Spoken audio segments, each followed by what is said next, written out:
You're a man. Yeah. I mean, do I not look like one?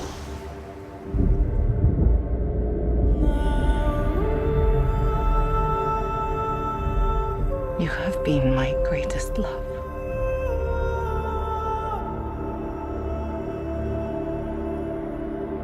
Be careful, Diana.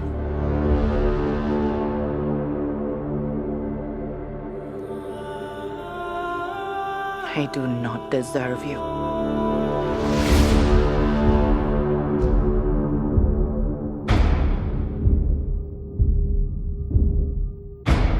Have you never met a man before? I mean, what about your father? I had no father. I was brought to life by Zeus. Well, that's neat.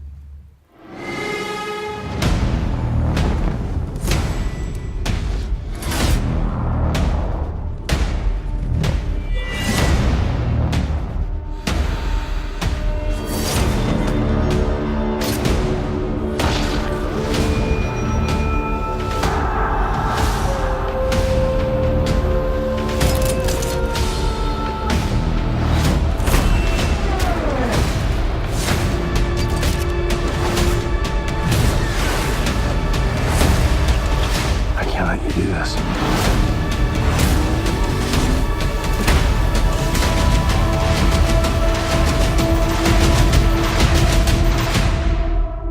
What I do is not up to you.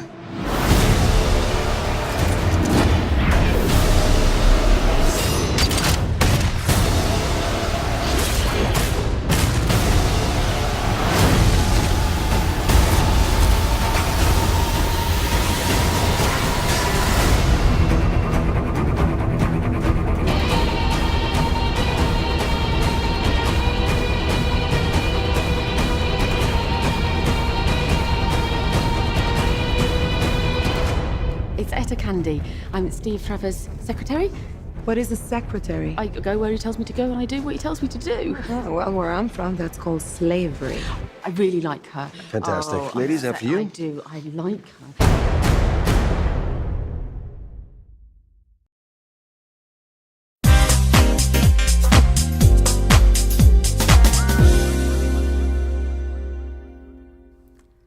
Hey everyone, you just watched the trailer for the upcoming Warner Brothers film, Wonder Woman! It's happening. Yes. So, obviously, this movie will be based on the DC superhero of the same name. I'm Kier, this is Jill, and together we're the New World Slackers. Today we're going to be analyzing frame for frame the Wonder Woman trailer that just dropped a couple of days ago at San Diego Comic-Con. And we should warn you, this discussion could potentially be full of spoilers. Now, granted, we're just speculating on what we saw, on how this might, possibly tie into what is already established in the comic books. But if we're right, that could actually prove to be pretty spoilery. Exactly. So we totally understand if you don't want to have any spoilers, you click away right now. Totally understood. For those of you who want to stick around and really overanalyze the hell out of a trailer, then join us as we theorycraft what's going to happen in this upcoming movie. And let's get started. All right, you guys. So we're here analyzing Wonder Woman's trailer. And of course, we're going to do, as I said, scene-by-scene analysis. So we're going to start with the opening scene. Diana and Steve meet. He's clearly been drowned, and it looks like she rescued him. Very Little Mermaid style. Yeah, I would say so. I mean, in most versions, it's like, at least I remember from like the 1970s or so, we see, his plane crash in the water, and Diana swims out and she pulls him to shore. So I think that they're taking, obviously, from that, and that's where we're getting this whole Little Mermaid vibe. Yeah. But more importantly, we have to point out that this movie takes place in World War I, not World War II, even though Wonder Woman first came into being in like 1944, I believe, or 41. And a lot of her comics at the early days in the Golden Era did have a lot to do with the Golden Age, did have a lot to do with World War II events and World War II enemies and stuff. Yeah, and also, but more importantly, you can actually see in the Batman vs. Superman Dawn of Justice, when Batman decrypts Lex Luthor's file, he sees a picture of Wonder Woman and Steve hanging out with a gang of, other soldiers or so. They look like they're friends. Mm-hmm. Yeah. And they're waiting outside of this building, which we actually see in the trailer, which we'll talk about a little bit later.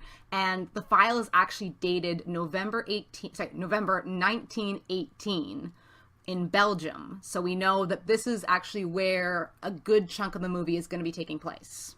Yeah. There are a couple of different battles that happen in the real life World War One.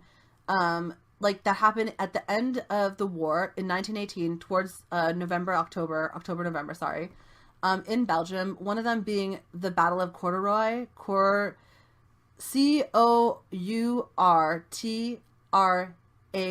Cannot pronounce that. It's a big important battle that goes towards the good guys winning World War One. And we think that possibly the reason that they're having this set in November 1918, Belgium, is because that's the time when armistice is signed, when we do Memorial Day, Remembrance Day. It's all because on the 11th of November, World War I was ended. And so we're guessing that Wonder Woman's involvement, because it's November 1918, when armistice is signed, we're guessing in this movie her involvement in World War I pretty much ends the war. That's really interesting because at this point, this was one of probably the bloodiest battles and the world had ever seen. So to have it that, Wonder Woman and the Amazons coming in, they are the reason that the war ends. Which, it's a good feeling. It's a lot of female empowerment. Yeah, it's real girl power. Also, another great thing about it is, for logical reasons, one of the things that you have to know about the Amazons, that's the people of Wonder Woman, like her actual race of people, they actually have been secluded from humanity for thousands of years. And they personally don't want to get involved in the quote-unquote wars of men. That being said, the death count in World War I is just so enormous. It's like on an industrial scale that people had never seen before. And I assume that's why, at least for in the movie, we're assuming that may be why the Amazons decide to rejoin the world of men, because the death count is simply too high. War has become far too brutal and far too deadly. Mm-hmm. So another reason why we think that they chose World War I instead of World War II, despite the fact that, Wonder Woman, her history is steeped in World War II, is partially because Marvel has already kind of covered this with, Captain America, the First Avenger, which was a great film. So Fantastic, yeah. Yeah, and I think, World War I, people forget that it was actually deadlier than World War II. But because World War II, there were the atrocities of, the Nazi... The Holocaust, the Nazi Party and all the horrible things that they did. So it's kind of been overshadowed. So I think it's kind of neat that they are, shedding some light on this, even if it is within, a fictionalized account of what happened. Yeah, another thing with World War I, just as a side note, because this is, again, we're all talking about the backstory and the opening and the setting. So yeah, we're just going to take a minute here and really discuss what we're where this movie is taking place and when. But another reason why World War I is a big deal is because this is the first time you have, in one war, not just like some wars had machine guns, and some wars had tanks, and some wars had planes and bomber planes. But this war had all of them, had trenches, machine guns, tanks, horses and bayonets were suddenly all obsolete. Mm-hmm. So this is the first time hand-to-hand combat is not the major focus of why people win a war. It's actually industrial murder. Mm-hmm. And that's maybe why the Amazons say, okay, that's enough, we're stepping in. Mm-hmm. So moving on to the next scene, we get to see what looks to be a stone chamber or audience room, possibly throne room, or even courtroom, possibly, in Themyscira. Now, of the comics that I've been able to read for Wonder Woman, it doesn't look like any Themyscira that I've ever seen. Now, this is just artistic license. It also just could be that the interpretation that they're using is one I haven't come across yet in my reading. So what's just kind of neat about this is this spiral. We just kind of were curious as to what it might represent. We're thinking possibly the lasso of truth. If so, maybe it's a courtroom. This is a place where you interrogate people. Right. One of the things that we noticed about the spiral shape that happens in the middle of that chamber is that there seems to be a chair attached to it, and then if you look directly opposite that spiral chair, there are rows of chairs opposite it, and it looks as though this is some sort of audience chamber or some sort of even courtroom. It reminds me of the Wizengamot from Harry Potter, where all the wizards have this council, and there's like this central person in like a very tall seat who sits there and like sort of gives judgment, and then all these wizards do a council. It feels very that. It feels like maybe Queen Hippolyta sits in the spiral chair, and they maybe use the lasso of truth to do interrogations and get to the bottom of things, basically. And maybe all the other elder Amazons, or like the Amazon leaders, they all sit around her in the council, offering their advice and also hearing her rulings. I'm with you, Jill. I think it might actually be a courtroom. Yeah. I think it has something to do with the lasso of truth. I think so too. If you've actually gotten around to seeing the DC animated Wonder Woman, there is a scene where when Steve is first brought in and they kind of bring him to this audience chamber. I mean, it doesn't look anything like it in this movie, but as we said. But they use the lasso of truth to find out how he got on this island, because it technically shouldn't be possible. Anyway. Right. It's like a very Bermuda Triangle. For those of you who don't know, Wonder Woman and her people, like her mom and all her like other women people, the Amazons, they live on this island called Themyscira. If you want more information about it, we obviously, but I'm specifically recommending you watch Jill's show Unmasked. Go watch the primers on fictional geography. You will find so much more information than we're really giving you right now on Themyscira. Yeah. But it does seem to be that this is some sort of like council chamber or something to do with discovering the truth. Yeah. Because that seems to be a theme in a lot of the origin stories of Steve Trevor meeting the Amazons. Yes. Where they sort of use the lasso of truth to figure out, is he really there to like, because he crash landed, or because he's some sort of infiltrator or a double agent or something. Yeah. So we're just gonna kind of go to the next couple scenes, and we're kind of gonna run through them pretty quickly because there's not much to them. So first we see this nighttime scene between Hippolyta, who is Diana's mother, and obviously her daughter, and she says, you have been my greatest love. It's just a simple kind of establishing this relationship between mother and daughter. So I think this is obviously kind of a showing just before Wonder Woman either leaves Themyscira or is considering it at least. So we're having this kind of mother-daughter. I'm scared to see you go, but I know you will do great things kind of speech. Yeah, it's very much every mother gives the speech to, I think, their daughters. I want to give you roots and then give you wings to fly. So it's very that, I feel. But also, what the key point to put here is that you'll hear Hippolyta's voice out of her mouth. And a lot of people who are analyzing the trailers, and I don't mean to crap on anyone else's theory crafting, but the voices that you're hearing subsequent to Hippolyta saying, "You have been my greatest love," are not the same voice. It's not Hippolyta saying any of the other women's voiceovers for the rest of the trailer. They're not Hippolyta.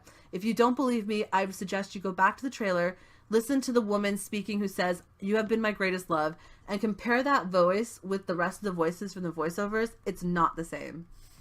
Yeah. So, once again, moving forward, so next scene we have Diana and Steve who are on a bridge, or in a village. It kind of cuts around a bit, so it's hard to tell where they are exactly.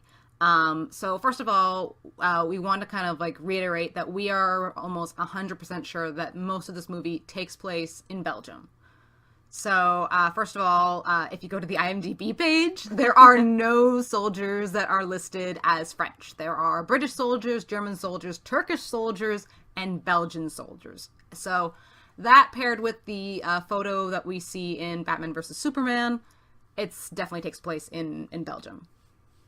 Yeah, I don't know if any of you guys know, but just a side note for history, because you know your slacker girls always try to give you some real life history. Famously, the Americans did not join World War One.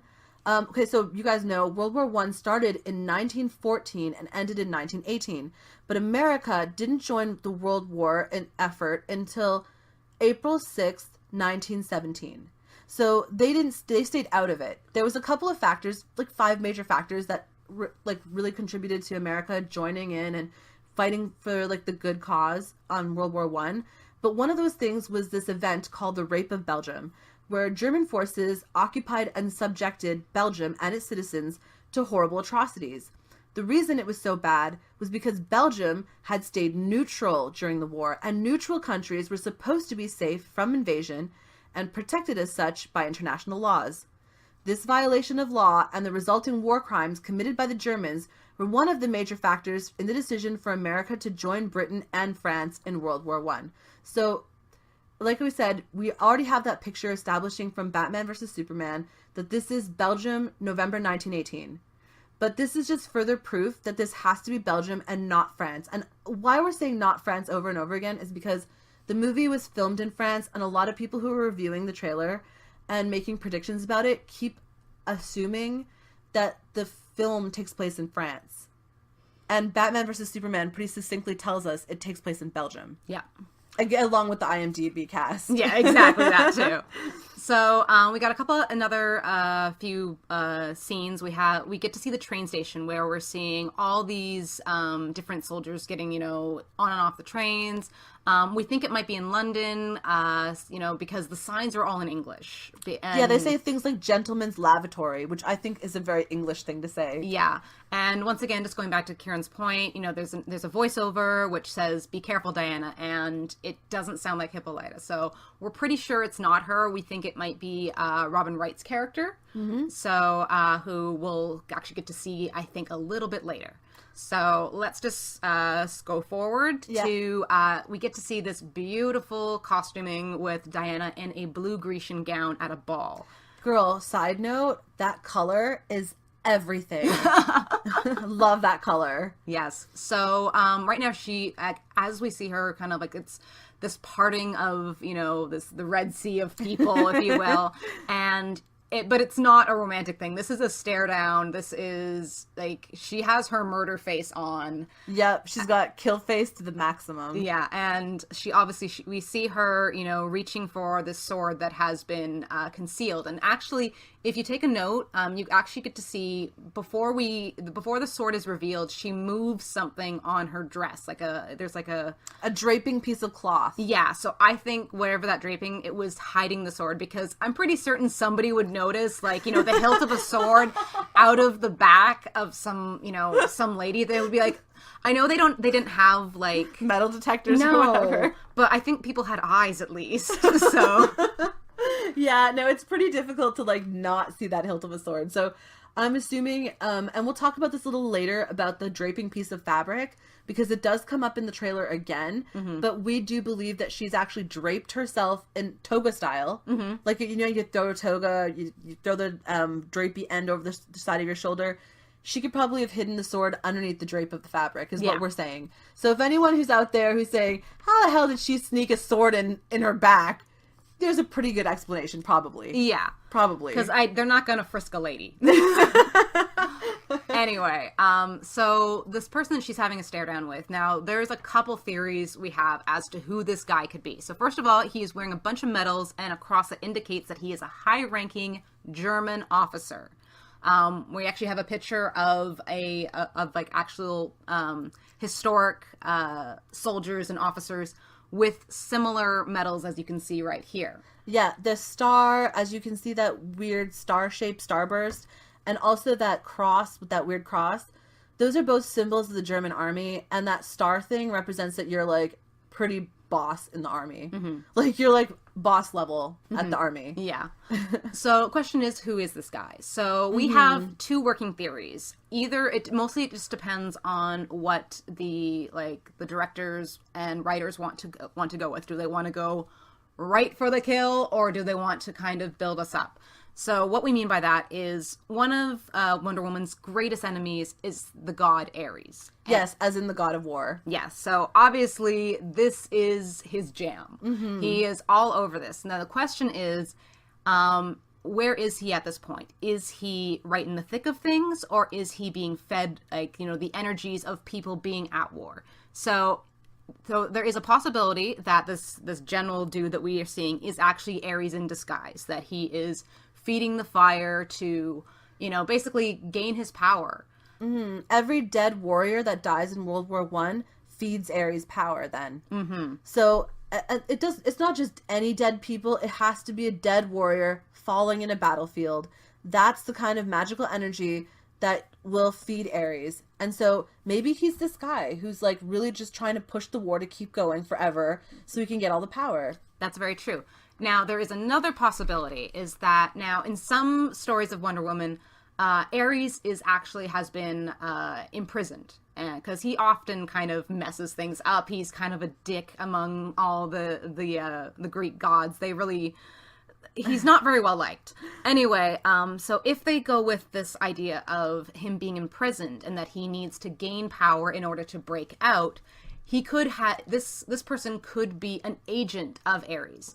So what agent would that be? During the Golden Age, one of his main agents was known as the Earl of Greed, and he was basically this person who would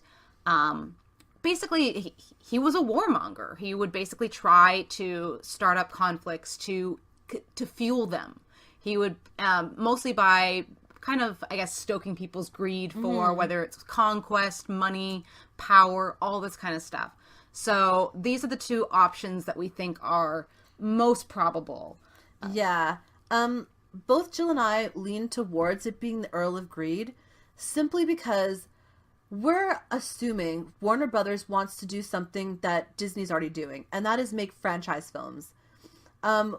We already see this in, if you look at Marvel, the Marvel Cinematic Universe, you have your 3 Iron Man movies, but then Iron Man is also included in the Avengers. In the same way, I think, or we think anyway, that Warner Brothers might be trying to do at least something along the same lines, where they have 3 separate Wonder Woman movies and then have her also in Justice League movies. And the whole thing is also, like, I kind of doubt that they would go straight for one of her biggest rivals, or at least right away. I think they're building up to it. I mean, granted, if you look at someone like Captain America, they go straight for Red Skull. But how he is defeated in the end, he's coming back. Almost everybody kind of agrees that, he wasn't destroyed by the Cube. He was transported somewhere. He's somewhere out there, and we're going to see Red Skull again. So I think what this is, it's more likely to be an agent of Ares. Maybe they won't call him the Earl of Greed, but I think it's somebody who is trying to bring Ares back into power. So, right. And if you look at it, if Ares is imprisoned, right, then he can't go about causing war on his own. Someone has to do it for him. And if he's been imprisoned, that means he's lost power somewhere along the way. Yeah. Someone has to give him that power back. And I'm sure in order to recover a lost power for a god, the number of people that have to die have to be on a sheer industrial level. Yeah. It has to be millions of people who die. Yeah. And that really gets achieved for the first time in World War One. Again, why World War One makes sense as a setting. It makes sense for the main bad guy, like the way he operates and how he gets his energy from like fallen warriors and stuff like that. Yeah, but we are leaning towards the Earl of Greed. Maybe we do see Ares. Maybe this guy is Ares, the one that we're seeing here in the ballroom. But I don't think, and in fact, we don't think that they're going to throw it all out there at once. They're not going to give you Diana defeating Ares in movie 1. We don't think so. No, he's the big bad. So. Yeah, he might be hinted at, he might be shown, but he won't be defeated in the first movie. Yeah, or at least if he's defeated, it's a small defeat. She doesn't destroy him. He retreats or something. Yeah. Anyway, so let's move on. I know we're taking a long time with this. So next scene we have, it's a very quick flash. I actually almost missed it. So apparently there is a room with 8 golden or yellow chairs in a circle, and we kind of see this like star-like pattern on the floor. Now, we have to say that this is probably not Themyscira because there are men and... Dead giveaway. Yeah, so, and like the clothing, it's not Greek or anything like that. Plus there's electrical lights, all that kind of stuff. So it's some sort of meeting room, very Art Deco. We're probably thinking it's either, there's two possibilities. The main one, well, not maybe the main one, but so it's either it's the good guys meeting for, you know, some sort of intelligence debriefing or something, or possibly even like, you know, getting people to join the war effort. Maybe this is even a discussion of, you know, Steve Trevor has come back from Themyscira with, you know, Wonder Woman and maybe some Amazons. Well, I kind of doubt it, but just Wonder Woman, and he's like, oh yeah, we're totally gonna let this woman fight along with us, which at this point is unheard of. Right. And he's trying to convince them that this is what's, like, you know, that this would help them. As I said, we're reading a lot into it. The other possibility is that it's a meeting for the bad guys. So, like, maybe this is Ares or the Earl of Greed talking with, you know, some other high-ranking German generals, egging them on, making battle plans, maybe even discussing the threat of Wonder Woman if she's already shown up at this point. Now, one of the reasons we think we're leaning towards more of it's the bad guys meeting room is because usually in a war scenario, and you can see this on Game of Thrones, you can see this on anything to do with World War II, like so Captain America and stuff like that.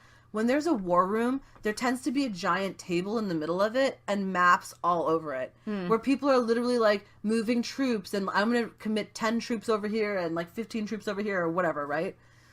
They don't have anything like that. There's no table, there's no documents, there's nothing. Mm-hmm. Now, a bunch of magical agents of a god or a fallen god, they don't need paper. Mm. Right? And that's why there's no table, and that's what we think, there's no table and there's no papers.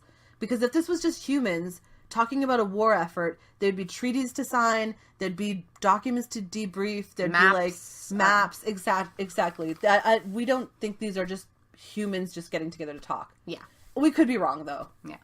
So the next scene is kind of, it's once again there's so many quick little scenes, but there's just little so many Easter eggs. Yeah. So we see, which looks to be back at the ball, and there is a woman with a mask on that is partially cracked. It's very doll-like almost. Now, the question is, who is she? I think I can see the actual actress on IMDb, but she is not listed, like her name, who she is not listed at all. Now, I had to do a bit of research as to who this could possibly be. Our working theory is the villainess Baroness von Gunther, who, now, it's a bit convoluted where we get here because, all right, so there's Baroness von Gunther, and then there was another character who was known as the Mask. And the Mask was this woman who was, like, she almost kind of had a split personality in some respects because she appeared as this frail, wife of a diplomat. But in truth, she was this sadistic person who actually would use masks, these almost like S&M style masks. And she would put them on people, and they had to be taken off by her or in a special way. Otherwise, they would like release this deadly gas and like kill them horribly. Now, this character, the Mask, apparently had kidnapped Baroness von Gunther's daughter, or the German soldiers had at least, and she was possibly working for them. And with having this, like, basically was threatening her daughter or something like that, in order to make Baroness von Gunther work for the Germans. Now, this is where it gets kind of confusing. We really don't know. They're probably going to cut out a lot of middle characters. So our guess is that this is actually Baroness von Gunther herself, not her daughter, who is wearing the mask. And this mask is, it's what is keeping her in line. But I think they're going to get rid of the character of the mask, and it's just going to be German soldiers. And this is some terrible, contraption that they have whipped up to keep her subservient or, at least working for them. It's a working theory. Once again, I'm not completely up on my Wonder Woman, so I'm making up a lot of stuff at this point and trying to piece together what this could possibly be. Also, and just to say, it's entirely possible that these guys who are writing the Wonder Woman script are doing the same thing that Game of Thrones writers do, in that they're combining multiple characters together and calling them something else. For example, let's look at the Greyjoys in Game of Thrones. In the book, Theon's sister is named Asha Greyjoy, and he has another uncle that's not even in the show called Victarion Greyjoy. In the show, his sister's name is Yara, and that's because her character, Yara, is a mix of the book Asha and the book Victarion mashed together to create a totally new character. So it's entirely possible that the Mask and Baroness von Gunther become mashed together into one new character that will be called something else. Very true. It's entirely possible. Just giving you a heads up on what you can expect, because that face mask with the crack thing was pretty surprising. That was like a really shocking moment in that trailer anyway. So if you're looking for an explanation as to that, we don't have one per se, but we do have an idea that possibly this story has to do with the Masked villain and Baroness von Gunther in some way, potentially. Yeah. So moving forward, there's a lot of little scenes that we're just not going to go into, but if we skip over stuff, don't worry about it. So the next big one is Steve and Diana, which lying apparently in a boat, it looks like, and they are having this discussion about Diana's relationship with men, and that she had never met a man before. And he asks, like, well, what about your father? And she says, I have no father. I was brought to life by Zeus. So they are obviously going with not the demigod backstory of Wonder Woman. They are going with she is formed from clay and given life by Zeus's power, which is pretty cool because it almost makes she is more than human. She is almost like a homunculus. She is a creature of alchemy, something, but it's kind of interesting to see how very human she is despite all this. Other things we want, that we want to point out, at least we're going to go forward with, is this. As she's talking, there's a quick scene of her in what looks like a hospital bed on Themyscira. Yeah. So this is about what we're finding interesting about this is there's some characters that are going to be introduced. We can find this out from at least from the IMDb and piece it together backwards, like reverse engineer it almost. Mm-hmm. So basically this cave, the bed thing that Diana's sitting on, it looks to us like a hospital bed. It has very much that kind of elevated head thing, and like it looks like a hospital bed. And then there's a woman in white behind Diana as she's sitting on the bed, and the woman starts rubbing at the back of Diana's elbow, or the back of her arm or something like that. And we think that this is actually some sort of healing room. Like it's like a hospital, right? Yeah.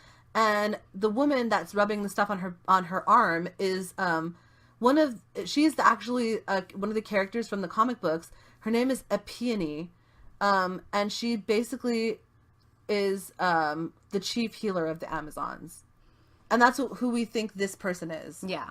So it's might seem like a bit of a throwaway, but I think it'll be a bigger thing when the movie actually comes out. Yeah. So, next couple scenes, we see Wonder Woman riding through the forest on a horseback at night.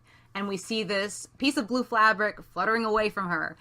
We think that this particular scene probably takes place right after this, this ballroom scene that we were talking about earlier, where she has the blue dress on. Possibly she is either chasing after somebody who's gotten away, or she is fleeing from, possibly some big, mess up or whatever. Yeah.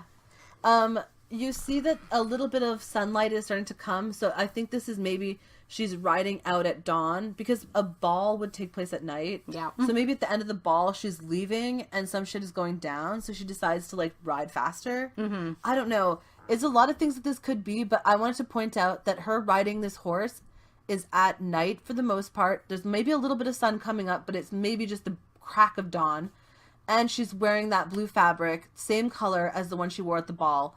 We think that this scene of her on horseback at night is right after the ball. Yeah.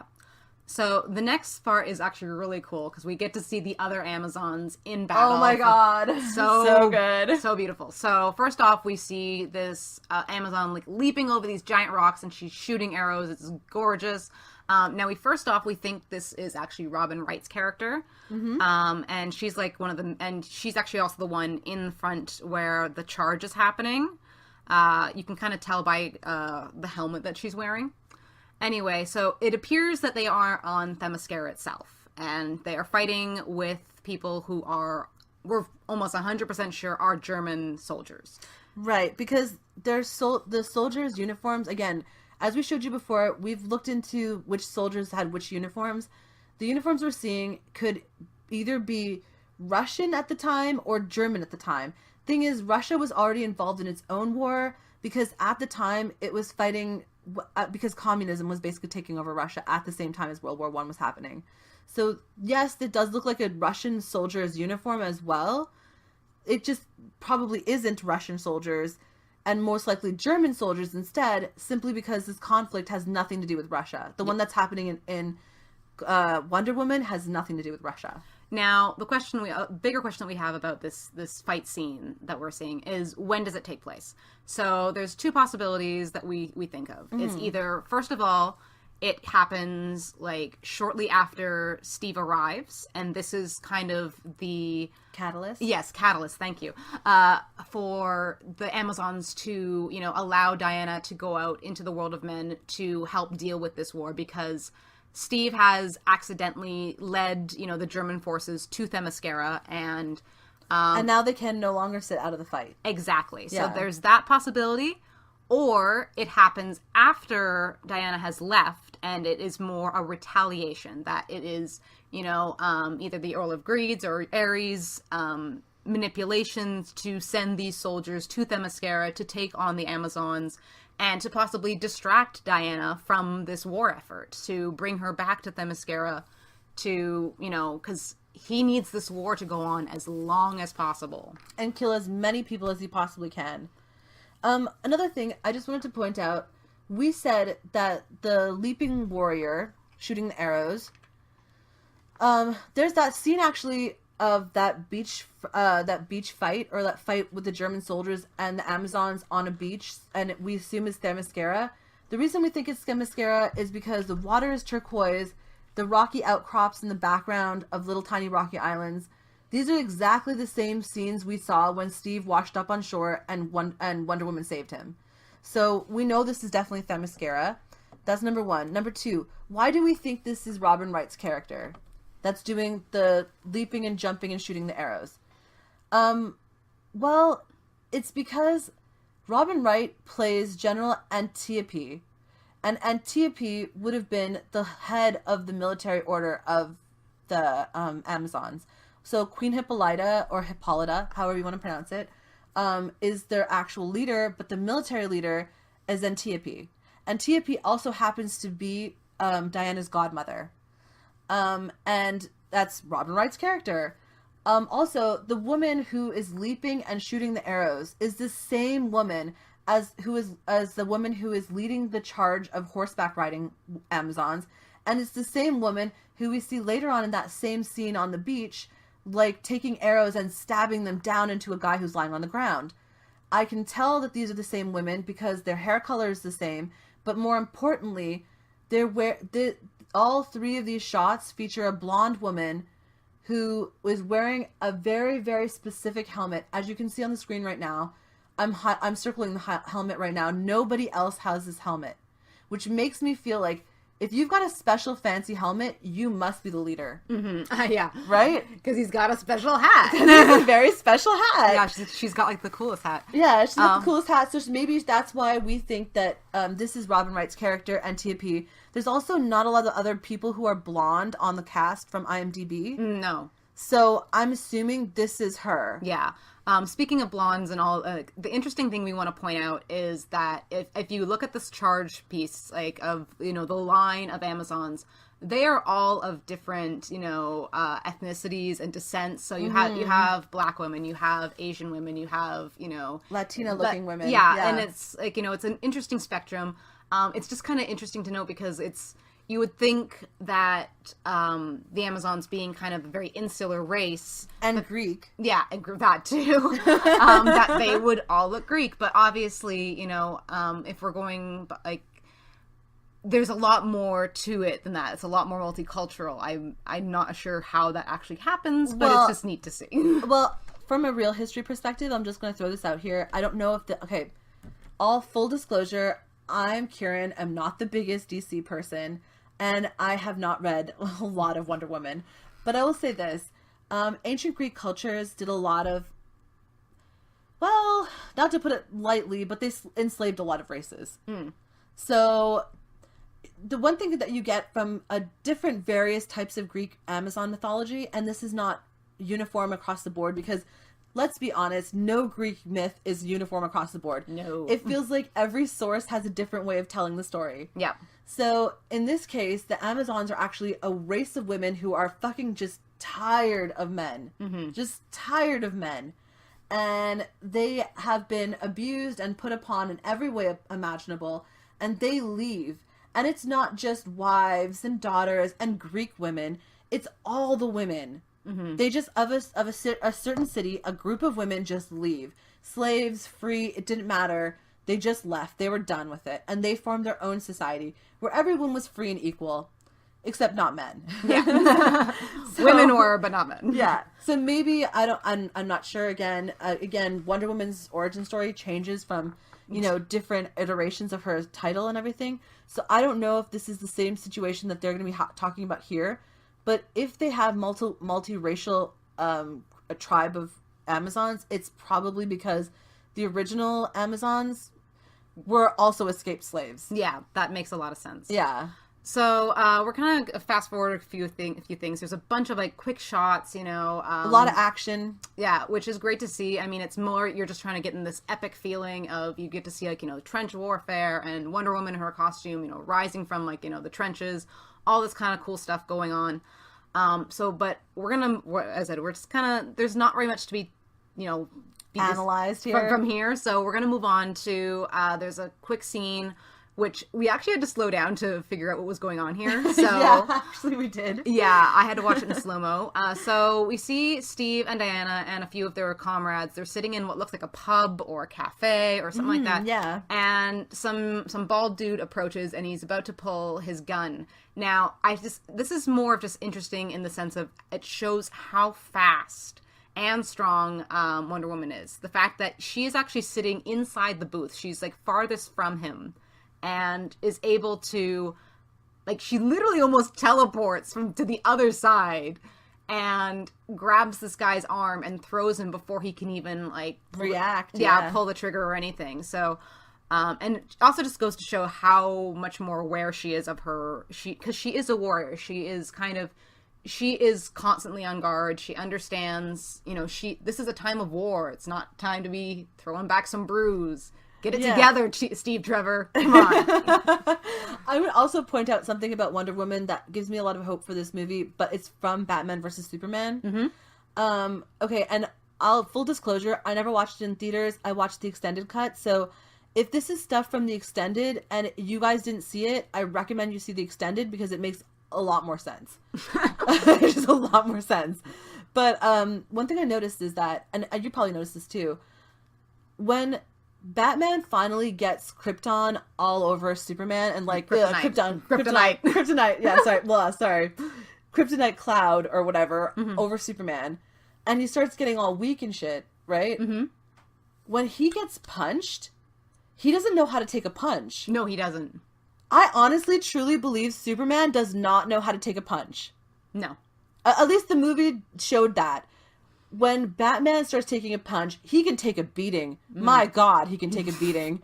But ultimately, when I guess Doomsday shows up, yeah, their version of Doomsday, whatever version of Doomsday that was. Yeah. Anyway, let's call it Doomsday. You can't see this, but we're doing air quotes.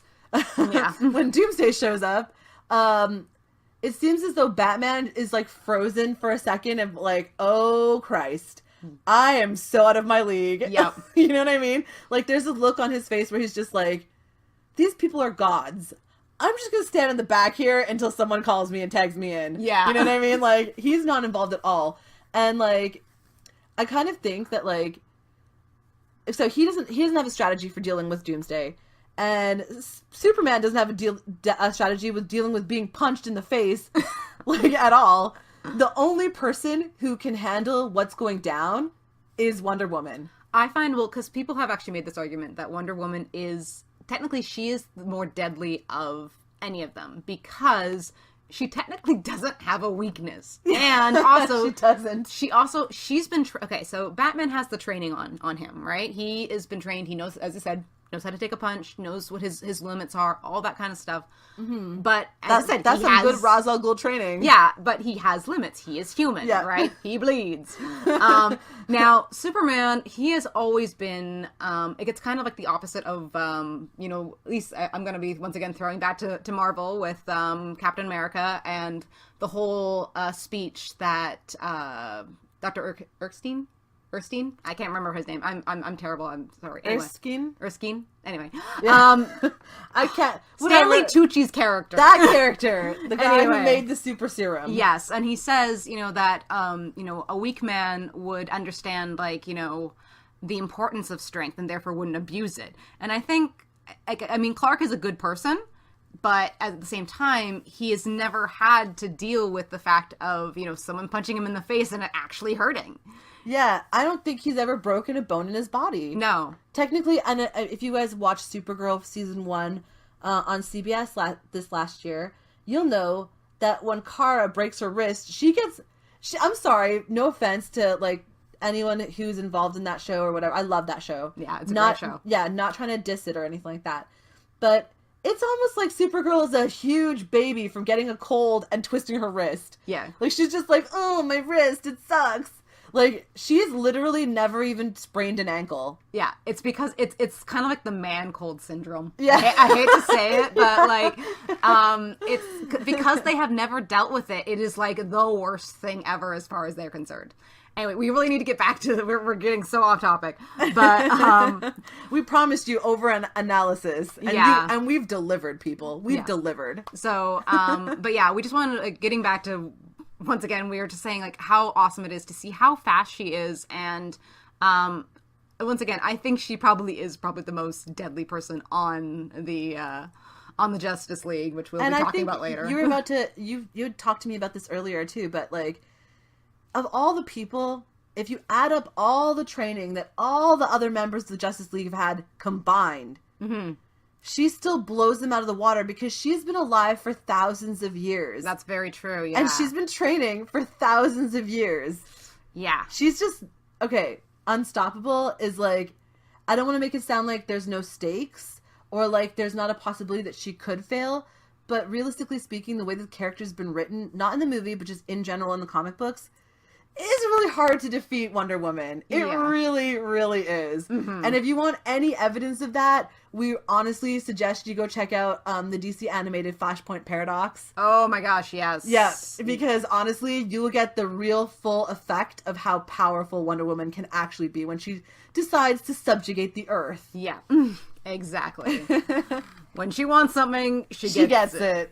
So anyway, moving forward, we get to see there once again few more action scenes, but we do want to point out there's a short little like scene where we see a group of men with rifles waiting outside of a building as an explosion happens somewhere behind them.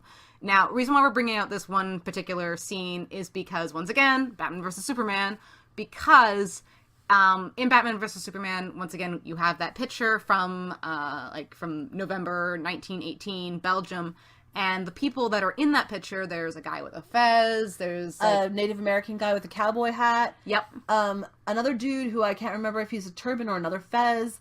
And then there's Steve Trevor. And of course Wonder Woman. And of course Wonder Woman. But anyway, so those people are in that picture, and these, if you can kind of see that those are the people that are lined up against this wall who are, you know, ducking from this explosion. Right, as you can see here, the hair, obviously this is Chris Pine, this is Steve Trevor.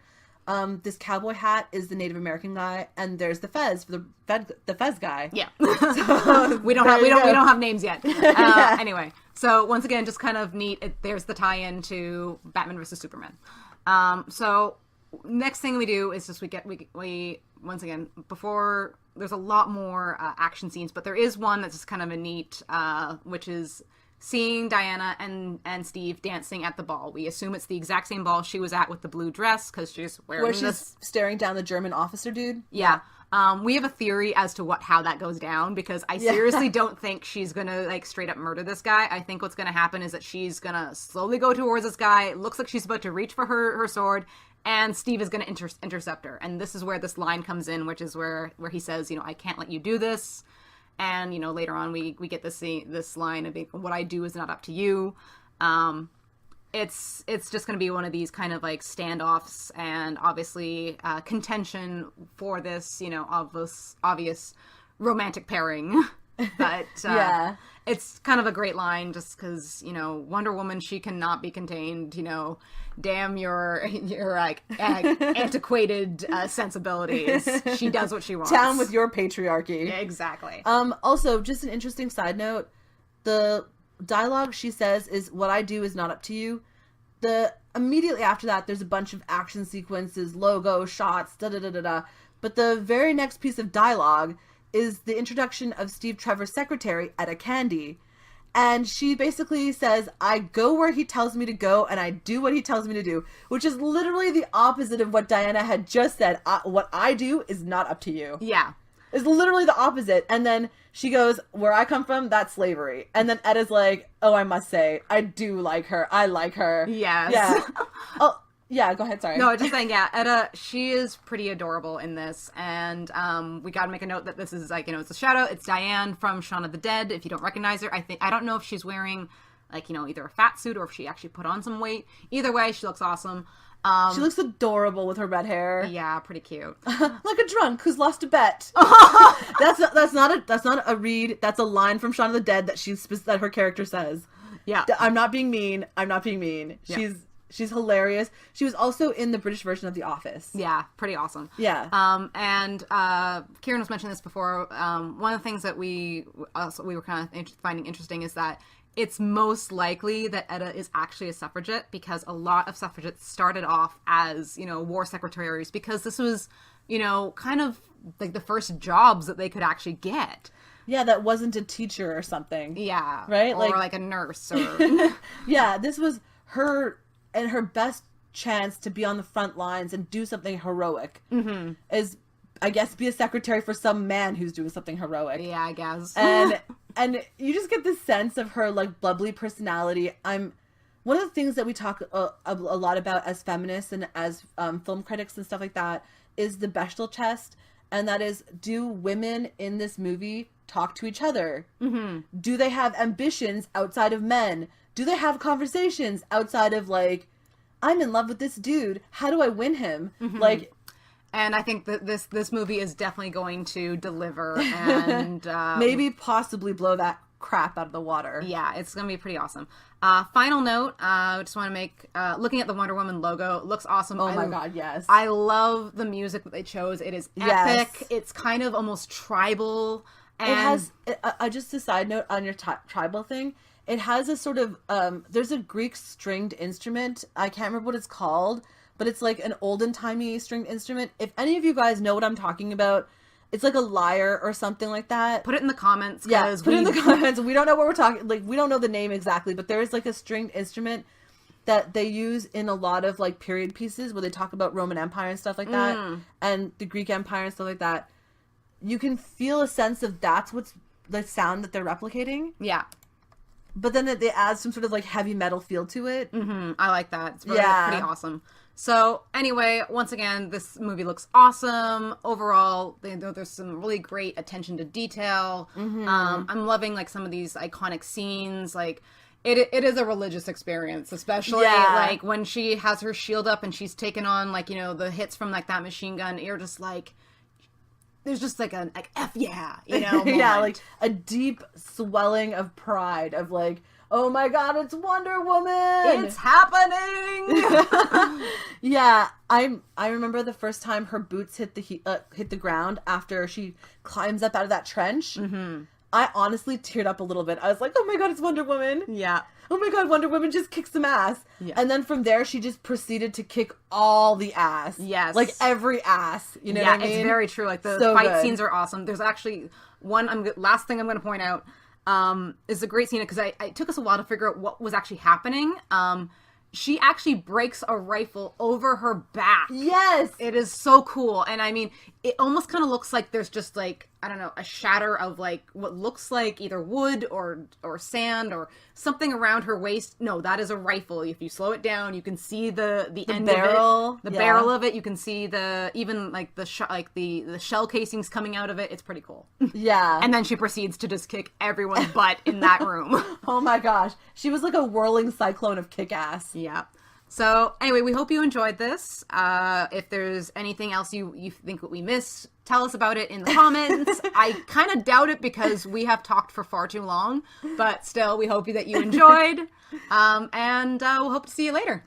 And remember, you can always come to New World Slackers for super in-depth, maybe a little bit overanalyzed things like trailers and movie reviews and really in-depth lore videos. So remember to subscribe, check us out.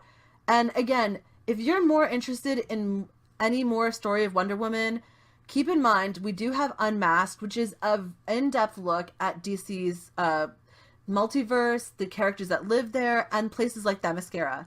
So give us a check out and keep us in the back of your mind, because upcoming after we finish Batman and the Bat Family, at some point we will be getting to Wonder Woman, and so you'll be getting even more in-depth analysis about Wonder Woman, her backstory, her villains, her family, her friends, all of it. Probably more than you needed to know. Yeah. So Go ahead. So once again, thanks for joining us, and we hope to see you again. Bye. Bye.